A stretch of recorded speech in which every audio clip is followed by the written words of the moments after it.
Good morning and thank you for joining us on the midweek edition of TVC Breakfast. I am Veronica Dan Ikboy. It's a full house this morning. I have Kemi Fola Adeyemo as well as Ibrahim Shita. Gentlemen of the press, good morning. Good morning. Good morning. Barka Salah to you. Good morning. You're looking different today. Is this your Salah suit?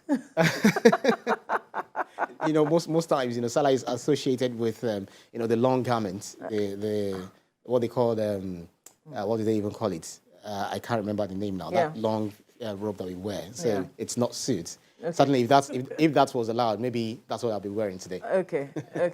You're looking good, by the way. But let's look at Salah today. It's a public holiday for the Salah celebration, Eid-Al Adha.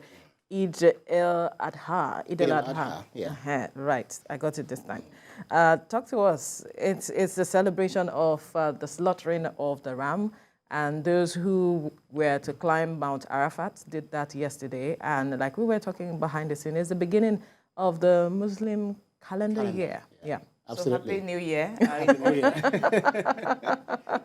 So it's more like a commemoration, just like you said, Eid al-Kabir, Eid-Al Adha. So a lot of people are so familiar with Eid al-Kabir, which it's more like a nickname for it, but the actual name is Eid-Al Adha because they are basically major two Eids, and there are three festivals in Islam. So the first one being Friday, which is Yom Jummah, and then the second one Eid al-Fitr, which is the commemoration of the end of Ramadan, and then Eid-Al Adha is what the Muslims, in the entire world are commemorating today, where they sacrifice. And those who go to Mecca to perform all the Hajj rites, going from Safa and Marwa, today they'll be slaughtering rams, sheep, but majorly, I think it's more recommended for people who are in Hajj to sacrifice camel, because the food will be shared among all of them, and they will also bag it and send it to places where orphans and people who are in need, will be sent to. But people at home that are not praying today, they are not in Hajj, who don't have the means to go to Hajj,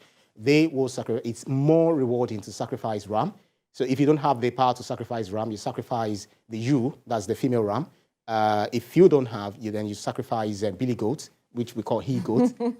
So, and if you don't have the means, then nanny goat, which is the she-goat. Then you also go to cow, the bull, which is the male, and also the cow itself.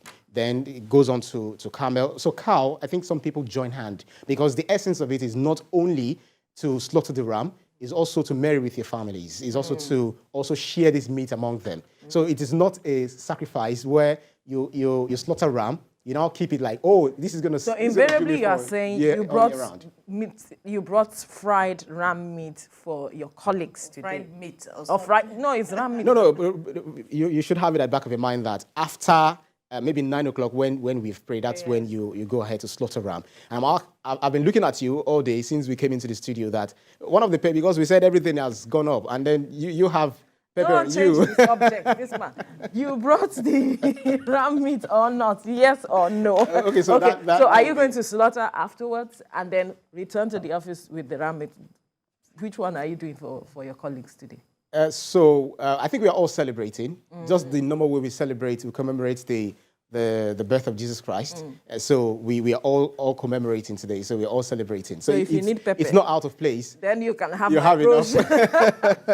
My brooch. I thought the brooch was symbolic of you are the headquarters now. He's in charge. Saying that he's in charge. Pepper. So I'm saying if you need pepper, you can have my brooch. That's what you're talking about. So this single pepper can actually, just like Jesus Christ fed 5,000 with five loaves of bread and two fishes. Yes, and you will partake of my single pepper. It's also very important to mention that it's something that today's commemoration is something that you also find in the Bible, Genesis 22, 1-19, where God actually commanded Abraham to sacrifice, although that's where the disparity is, but not much of disparity, because we know Isaac and Ishmael are Abraham's son, who is the father of all nations. So it's also documented there. You understand? So you are actually performing the rite of obedience, because it's not the meat that actually gets to God. It's the piety, it's the fear that God commanded you to do. The posture of your something. heart. Exactly. That you decided to make that sacrifice. Yeah. Which the fact that you decided to make the sacrifice shows that you are being obedient. You're being obedient. And that That's the word. invariably you have actually made the sacrifice, Absolutely. even though you did not make the sacrifice. Absolutely. Just like you said, you mentioned Arafah yesterday. You know, there's this side that's called, that's the running from Safa and Marwa.